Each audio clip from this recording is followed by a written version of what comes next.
परिचय।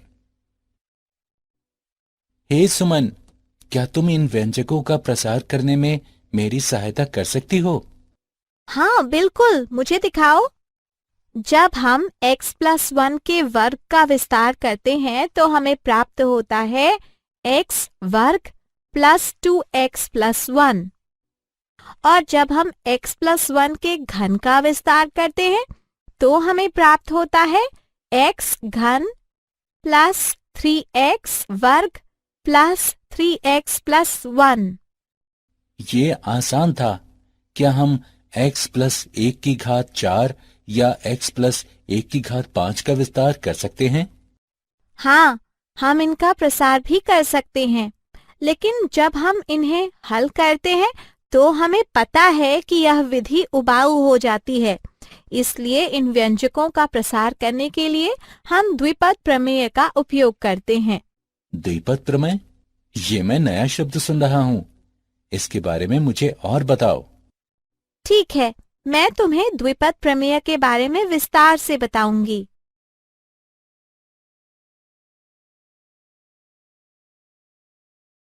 उद्देश्य।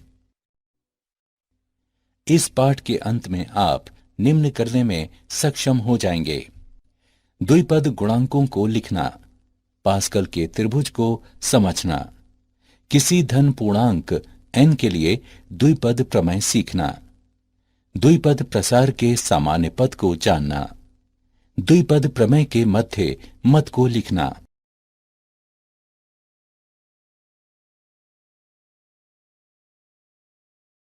धन पूर्ण घातांकों के लिए द्विपद प्रमेय।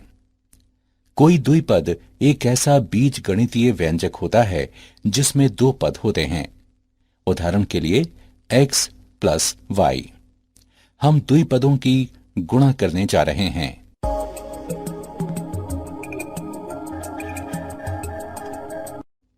वे संख्याएं जो किसी द्विपद प्रसार में पदों के गुणांकों के रूप में दिखाई देती हैं, द्विपद गुणांक कहलाती हैं। n और k गुणांक वाले द्विपद गुणांक को इस प्रकार लिखा जाता है: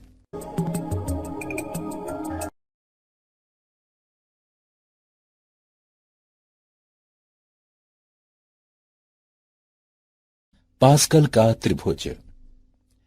पास्कल का त्रिभुज सभी द्विपद गुणांकों को सूचीबद्ध करता है, जैसा कि नीचे चित्र में दिखाया गया है। x+1 या केवल 1 के प्रसार में 0वीं पंक्ति गुणांक है।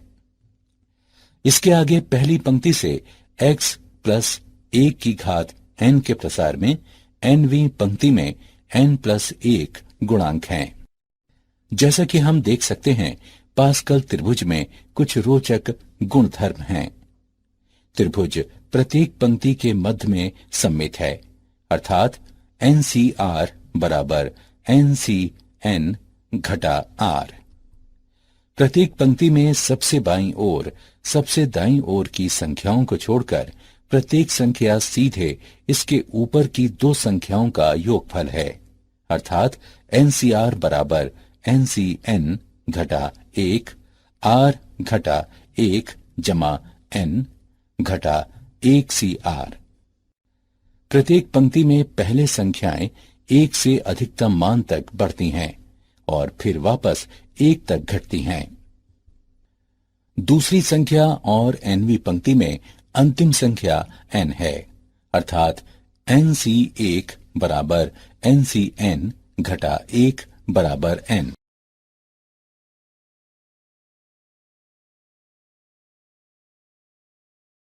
किसी भी धन पूर्णांक n के लिए द्विपद प्रमेय।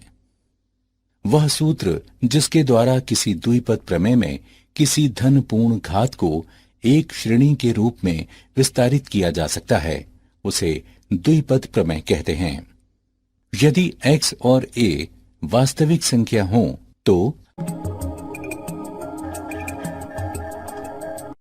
अर्थात x जमा a की घात n बराबर योगफल r बराबर से n गुणा NCR गुणा x की घात n घटा r गुणा a की घात r। द्विपद प्रमेय को आगमन द्वारा सिद्ध किया जा सकता है।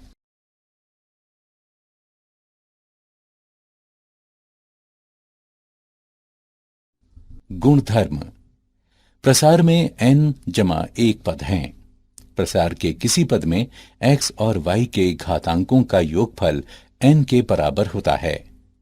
द्विपद गुणांक आरंभ और अंत से समदूरस्थ हैं, क्योंकि NCR बराबर NCN घटा R। पद NCR गुणा x की घात n घटा R गुणा y की घात R प्रसार के शुरुआत से R जमा 1वां पद है। इसे सामान्यतः TR जमा 1 से निरूपित करते हैं और ये प्रसार का सामान्य पद कहलाता है। अंत से आरवां पद आरंभ से n घटा R जमा 2वें पद के बराबर है, अर्थात NCN घटा R जमा 1 गुणा x की घात R घटा 1 गुणा y की घात n घटा R जमा 1।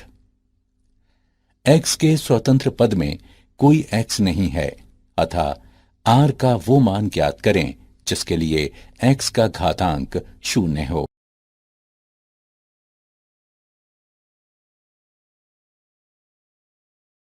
द्विपद प्रमेय का उदाहरण। उदाहरण a घटा x की घात n का प्रसार ज्ञात करें। हल।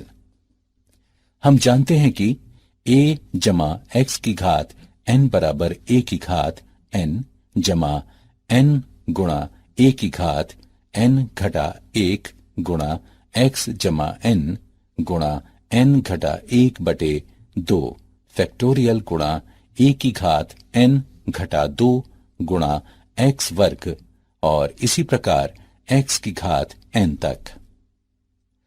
उपरोक्त प्रसार में x बराबर घटा x रखने पर हम प्राप्त करते हैं a की घात n घटा n गुणा a की घात n घटा 1 गुणा x जमा n गुणा n घटा 1 बटे 2 फैक्टोरियल गुणा a की घात n घटा 2 गुणा x वर्ग और इसी प्रकार घटा 1 की घात n गुणा x की घात n तक।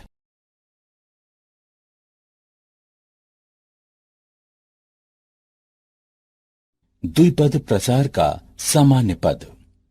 x जमा a की घात n के प्रसार में r जमा 1वां पद सामान्य पद कहलाता है, जिसे TR जमा 1 से निरूपित किया जाता है।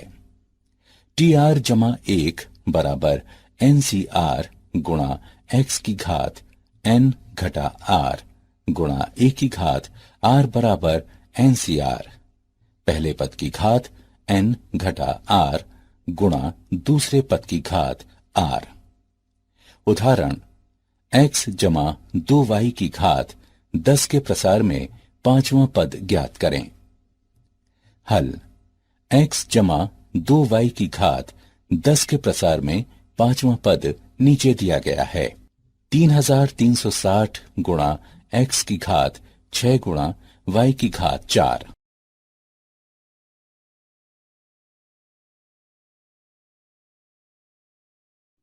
द्विपद प्रसार का मध्य पद। अब आइए द्विपद प्रमेय में मध्य पद ज्ञात करें। x जमा y की घात n। दो स्थितियां उत्पन्न होती हैं जो घातांक n पर निर्भर हैं। स्थिति 1, जब n विषम हो। द्विपद प्रमेय में दो मध्य हैं, n जमा 1 बटे 2वां पद और n जमा 1 बटे 2 जमा 1वां पद।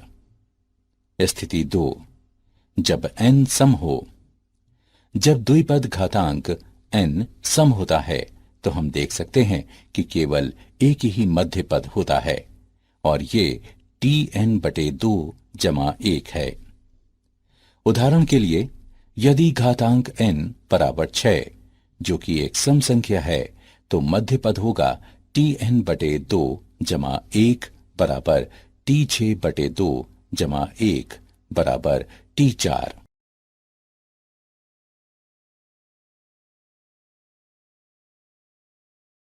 उदाहरण, x वर्ग जमा 3 की घात 6 का प्रसार करें। हमें अपने उत्तर के लिए द्विपद प्रमेय में पदों और घात को लेते हुए शुरू करना होगा। पहला पद x वर्ग है, दूसरा पद 3 है और घात जो कि n है 6 है।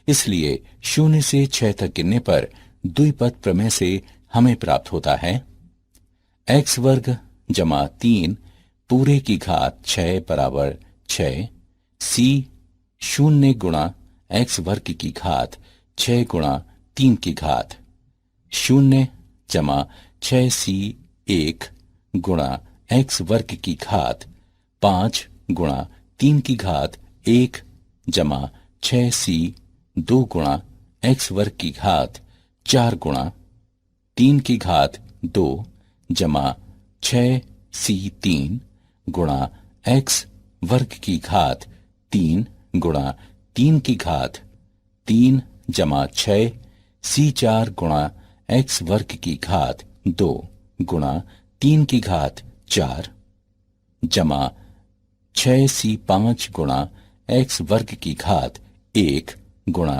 3 की घात 5 जमा 6 c 6 गुणा x वर्ग की घात 0 गुणा 3 की घात 6।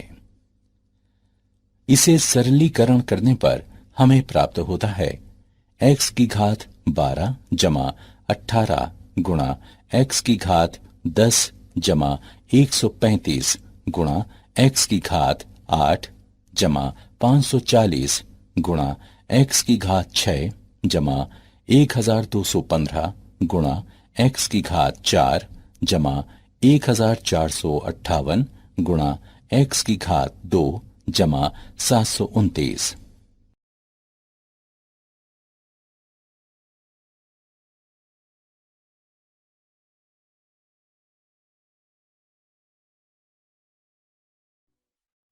उदाहरण, 3x घटा 4 की घात 12 के प्रसार में पांचवां पद ज्ञात करें। हल, मान लें r बराबर 5, a बराबर 3x, b बराबर घटा 4, n बराबर 12।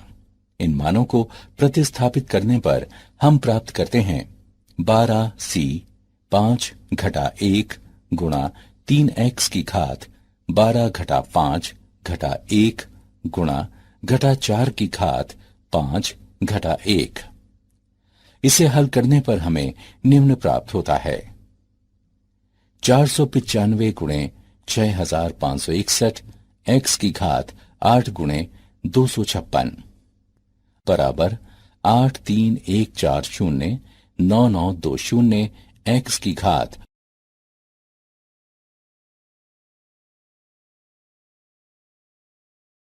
क्या आप जानते हैं पास्कल के त्रिभुज को मूलतः प्राचीन चीन द्वारा विकसित किया गया, लेकिन पास्कल पहला ऐसा व्यक्ति था जिसने इसमें शामिल सभी पैटर्नों के महत्व की खोज की।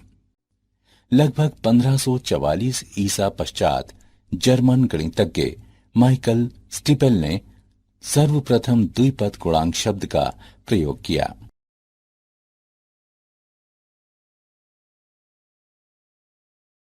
सारांश, आइए हमने जो कुछ सीखा है उसे संक्षेप में दोहराएं। किसी धन पूर्णांक n के लिए एक द्विपद के प्रसार को द्विपद प्रमेय के द्वारा प्रदर्शित किया जाता है, जो है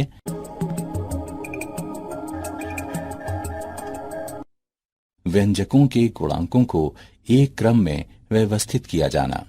ये क्रम पास्कल का त्रिभुज कहलाता है। प्रसार का सामान्य पद 1 जमा b की घात n है। tr जमा 1 बराबर प्रसार में n सम हो तो मध्य पद 1 जमा b की घात n जमा 1 बटे 2वां पद होता है। यदि n विषम हो तो मध्य पद n जमा 1